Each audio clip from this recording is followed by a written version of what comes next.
His childhood girlfriend thought he was sweet and dated him because everyone else liked him. As an adult, his friends thought he was always working on himself, looking within and giving to charity.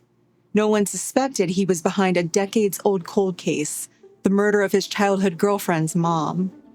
This is the story of Eugene Gleigor, the DC killer who was caught thanks to a discarded water bottle.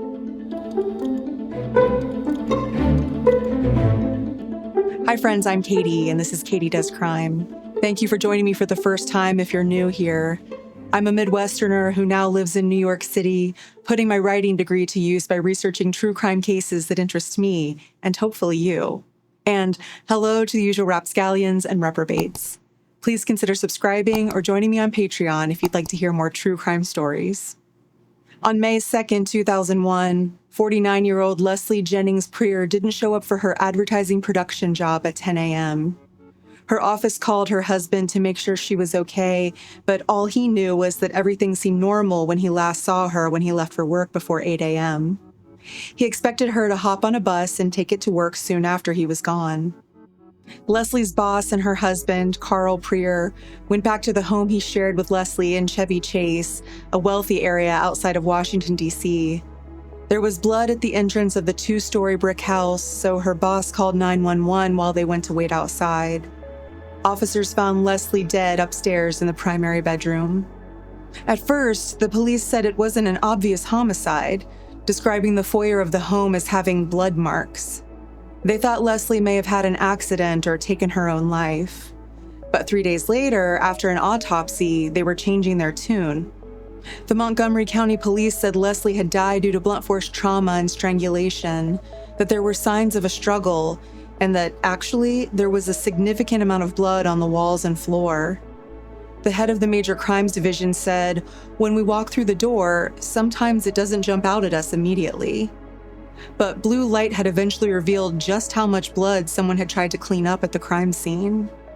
The police concluded that someone had attacked Leslie in the entrance of the house, smashed her head against the baseboards near the floor and strangled her, and then left her in the bathroom shower stall upstairs. She had deep bruises on her neck and 7 cuts to the head. The way she was lying face down with her legs hanging out of the shower, it looked like someone had tried to wash her off. Leslie was born on October 5th, 1951 in Rhode Island, one of 8 children. Her military dad moved them to Pensacola, Florida in 1963, and Leslie stayed there through college at the University of Florida. I'm guessing that's where she met her future husband, Carl Prier, since he also went to school there. Leslie and Carl married in 1974 and moved to the D.C. area in 1982. Their daughter, 23-year-old Lauren, was a student when Leslie died. Her family said they would cherish the memory of her sensitivity and kindness. The local police formed a task force after Leslie's murder because 6 women had been killed in the area in the previous months with not one of their cases solved. The authorities didn't believe there was a serial killer, but they wanted to give special attention to the murders to put a stop to them. But neither the task force nor any of the other investigators could make sense of Leslie's case. They knew the husband didn't do it, for once, and they knew there was DNA left under her fingernails as she fought off her attacker. That DNA matched 3 other samples left at the scene under the dining room baseboard, in the kitchen doorway, and on the door to the backyard. But the DNA didn't match anyone on file. The case went cold, although the county police never gave up. They issued a press release in May 2022, 2 decades after Leslie's death, asking for new information and offering a reward.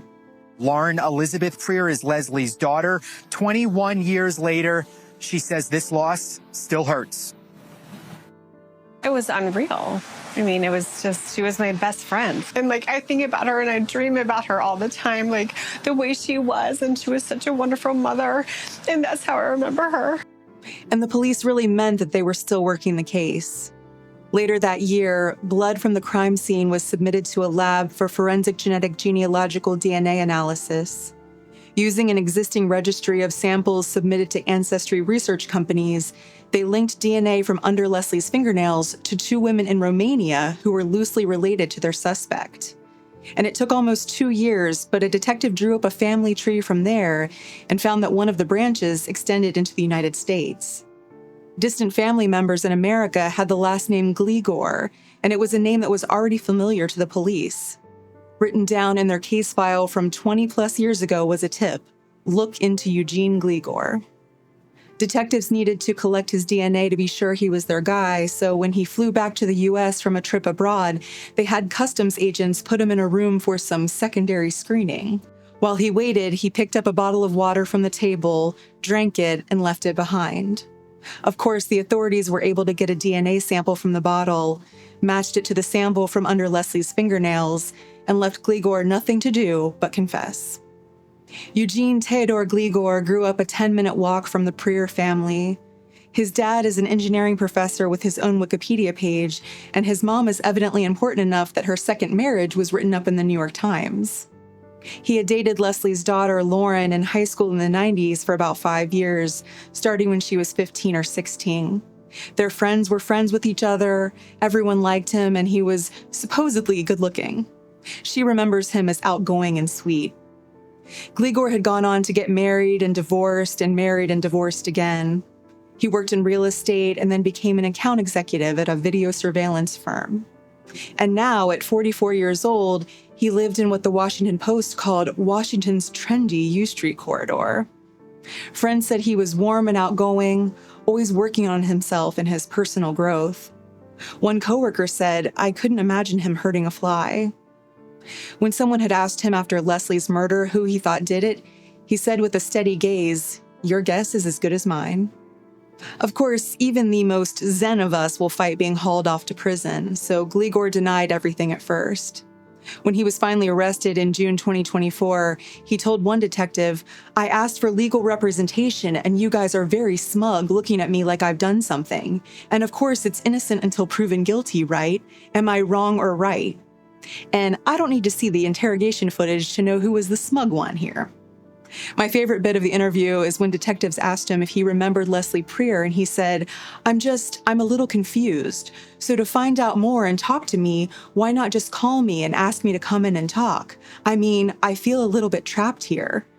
And the detective said, "Well, you're under arrest. You should feel trapped."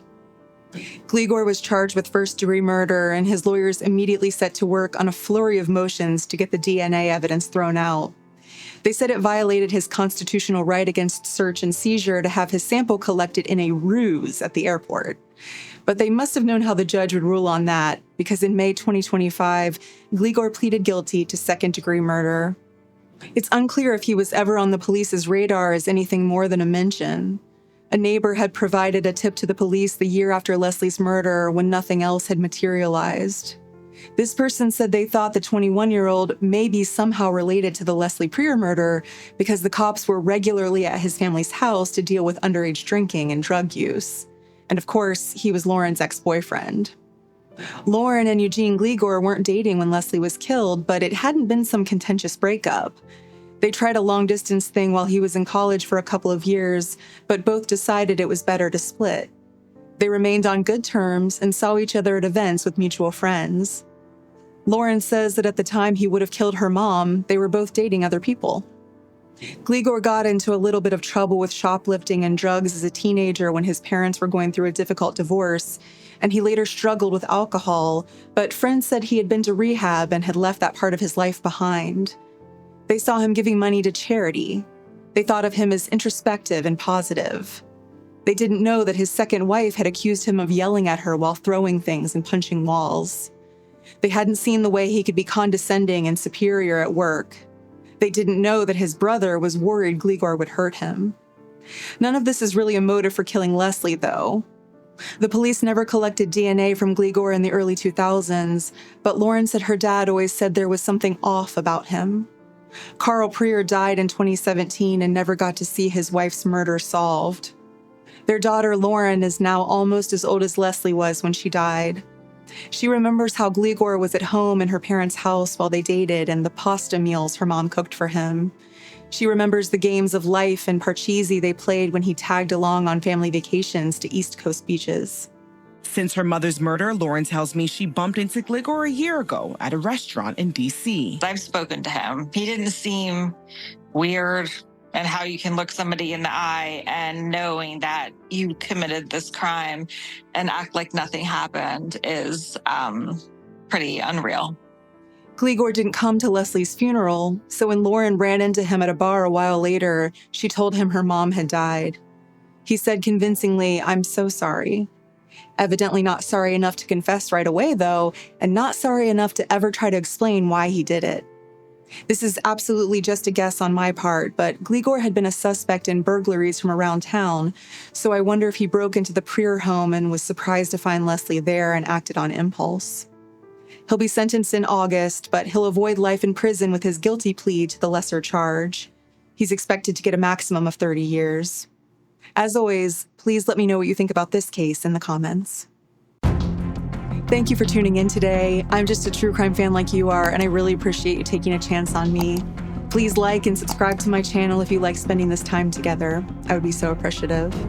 Until next time, I'm Katie, and this has been Katie Does Crime.